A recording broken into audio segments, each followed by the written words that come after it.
Hey, good morning, friends. How are you? It's Julie Hamilton. I hope you're doing great with Life Builders, bringing you simple tips to build a strong and healthy life on. I was thinking, happy Monday, and it came out strong and happy. Anyway, hope you guys are doing good. Sorry, I'm still adjusting this because I wasn't too prepared. Good morning, Anna. Great to see you. Good morning, Judy.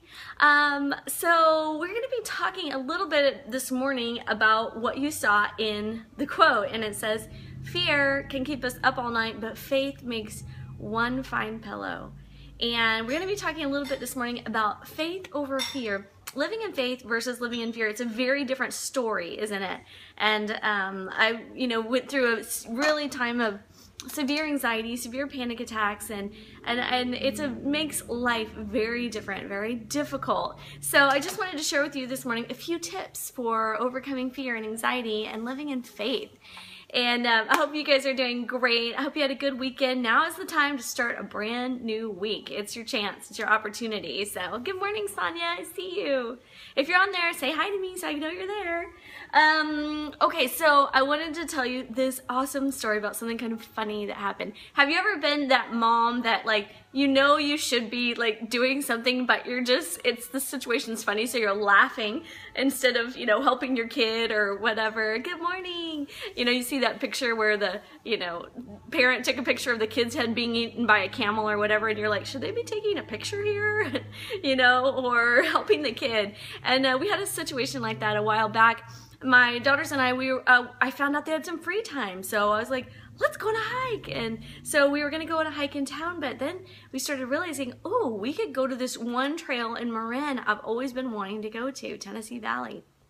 And so we ended up going over there, and the path was great. The path was so wide, and it had been walked so well that it was worn down. It was paved, and then it went into this dirt road, but it was wide and smooth and beautiful and easy to get to the beach. And so we went to the beach, and we were exploring this little cove, and it was so pretty. Like, I don't know about you guys, I'm totally like a geological nerd, so I love looking at like the layers of rock and all of that. People are like, oh my gosh, but like, it's amazing to me how like mountains become sand. And so we were in this little cove, and we're just looking at all the strata and all the layers of rock in there, and the wave comes up, right? And there's nowhere to go. And so, the waves are coming, and I'm like, oh, we're fine. And, so the next wave comes up, and it goes all the way up, and I'm standing on a dry part, and Miranda and Livy are standing on the part that's gonna get wet. Now, it wasn't like a fast-moving wave that was gonna like take them down and knock them out.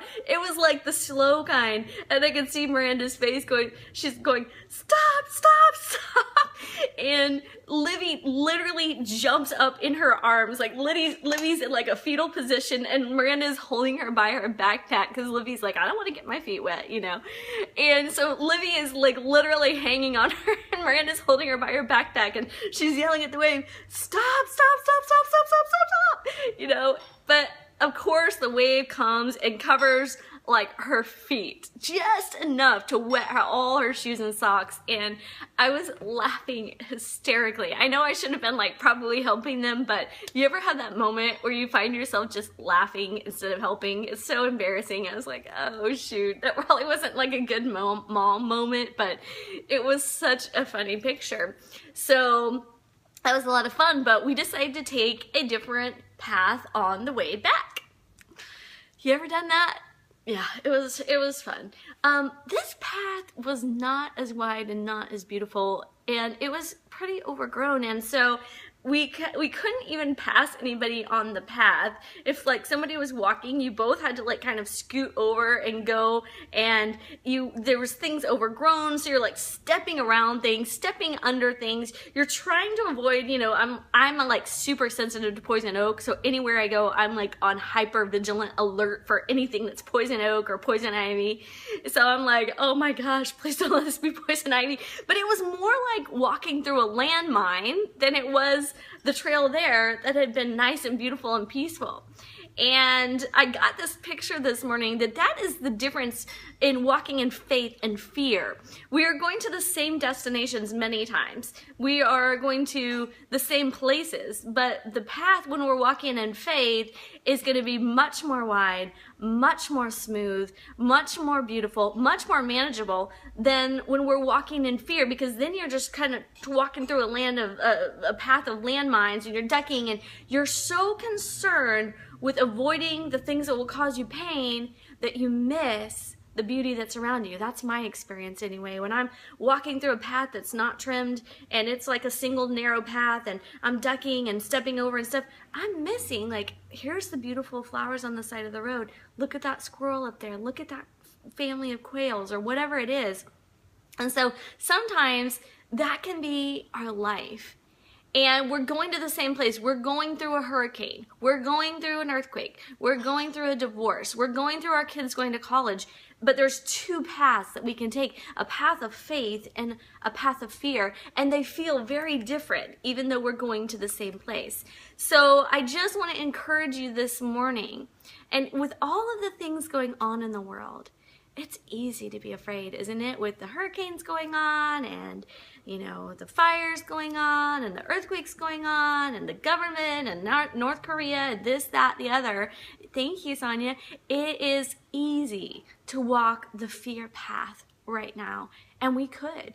And, you know, I used to, when I had really severe anxiety, you know, going to the park for me was an exercise in avoiding a terrorist attack. Instead of it being the ability to take my daughter to the park, we're both going to the park in both scenarios.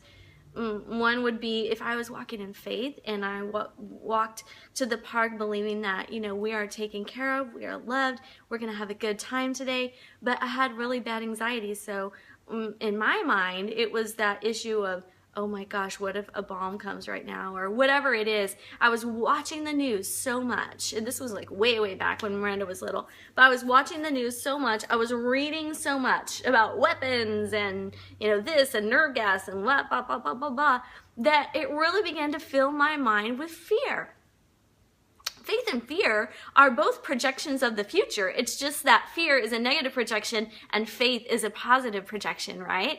And so when going to the park, simple thing can become an issue of a panic attack if you are walking in fear. And that's what would happen to me. If there was a van parked down the street that I didn't know, white van, you know, with no windows on it, instead of it being a van parked down the street, it was something really bad that was going to happen and I would have a panic attack. But it was the same thing, but I was seeing it in a different way. And so I wanted to talk to you this morning about how you can choose faith over fear. I've had a couple experiences in the last few weeks where I have felt afraid. My family being in Texas was one of them. I was so, my emotions were so torn up about this whole hurricane coming through. And I was tempted to be so afraid and just so worried and consumed with worry. But then I had to realize, you know what? I am going to declare in faith that they're going to be okay. I have to choose to walk this road in faith so that I'm not walking in fear, and to believe that they're in the palm of God's hand, to believe that there is no surprises in our future, that He knows what's coming up, that He's going to take care of them. And do you know what happened in the end? Every single prayer that we prayed was answered. Even when we thought my dad's truck was we were 99% sure it was floating around downtown underwater somewhere, because when you looked at the map and the dot where my dad's truck is was right next to the river, and we were sure that it was going to be a total loss. And when they went to go pick it up, guess what? It was parked. He had inadvertently, on accident, parked next to the police records building, which they had built up because obviously the police records are important. And the flooding didn't even touch the truck.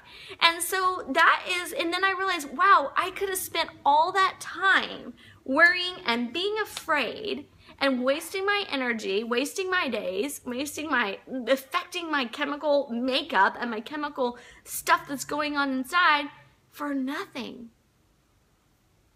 Fear does not give you any benefit. Faith gives you a benefit, though. It gives you the confidence to walk things out. So here's a few things that we can do to let our faith become bigger than our fear.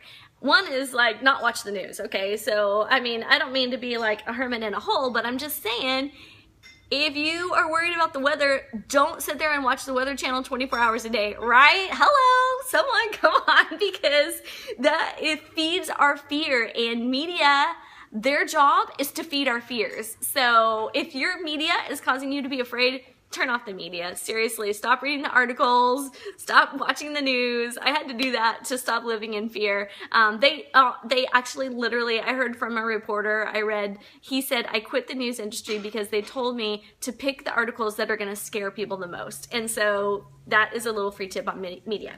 The second thing that you can do is that the fact that I was listening to this Max Lucado podcast yesterday, and he was talking about how fear and anxiety and gratitude can't share the same heart, right? In Ephesians 4, it says, is it Philippians? It's Ephesians.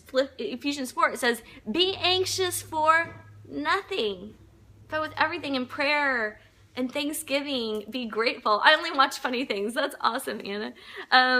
Be grateful. And so we have to, refocusing. Exactly. Here's one thing you can do. I have this journal, gratitude journal. So it says, start something wonderful on the front. My daughter gave this to me for my birthday. Wasn't that sweet? I love it. And she wrote the sweetest thing inside. I'll tell you what it says.